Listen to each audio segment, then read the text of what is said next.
वो आपको शिष्य नहीं बना सकती है। हाथ में कंगन पहन लेने से कोई महादेव का चेला थोड़े ही नहीं हो जाता।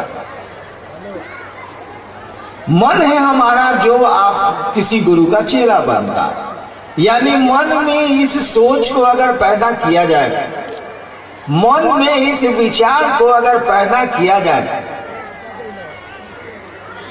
कि शिव मेरे गुरु हैं, महादेव का मैं चेला हूं, तो मन में जैसे आप विचार पैदा करिएगा उसका परिणाम आना शुरू होगा। आप मन में सोचिए तो जरा कि अब चला जाए, बहुत यहाँ बकर बकर हो रहा है, चल यहाँ से, मौसम भी ठीक नहीं है।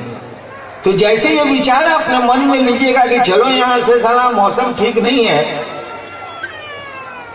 अगर इस विचार पर आप खड़े हो गए तो उठ के चल दीजिएगा।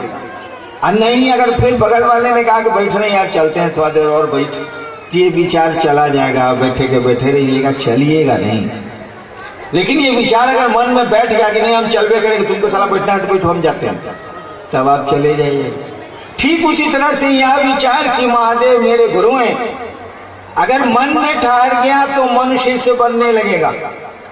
मन से चला गया तो क्रिया नहीं होगी, परिणाम नहीं होंगे, हम आपसे से नहीं बनेंगे। हम लोगों ने कहा कि मन में इस विचार को पैदा करिए, पहले एक संकल्प लीजिए, एक सोच पैदा करिए, उस सोच को स्थिर रखिए, उस सोच पर अपने मन को खड़ा करिए कि शिव मेरे गुरु हैं, मैं महादेव का चेला हूं। बंगाल के एक बहुत नोबेल प्राइज विनर हमारे रविन्द्रनाथ ठाकुर साहब ने कहा था, आमी नटराजेर चेला, मैं शिव का शिष्य हूँ। आमी नटराजेर चेला, चित्ता का शे देखची खेला, बांधन खोलेर सीखची साधन, महाकालेर त्रिशूल नाचे। लोगों ने तो कहा ही है कि शिव गुरु हैं, लेकिन हम लोगों ने माना कब है कि शिव हमारे गुरु हैं।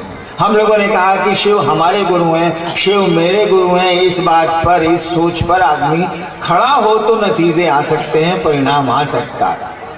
यानी मन में यह विचार कि शिव मेरे गुरु हैं, अगर मन में स्थिर कर लिया जाए, इस विचार से नहीं हटा जाए, इस विचार से गाफिल नहीं हुआ जाए, तब शिष्यता का संबंध बन सकता है। और ये पता चल सकता है कि वो शिव जिसके बारे में सदियों से कहा गया है कि गुरु है, वह गुरु है या नहीं है, यह शिष्य बनते ही ना पता चलेगा, उसके पहले कैसे मालूम होगा। इस आयोजन में, इस कार्यक्रम में यही बात कही जा रही है कि जिस महादेव की पूजा हम आप सदियों से करते चले आ रहे हैं, वो गुरु भी है और वो जगत का गुरु है। जगत गुरु शब्द का अर्थ जरा सोचिए तो, जरा जगत गुरु शब्द का अर्थ क्या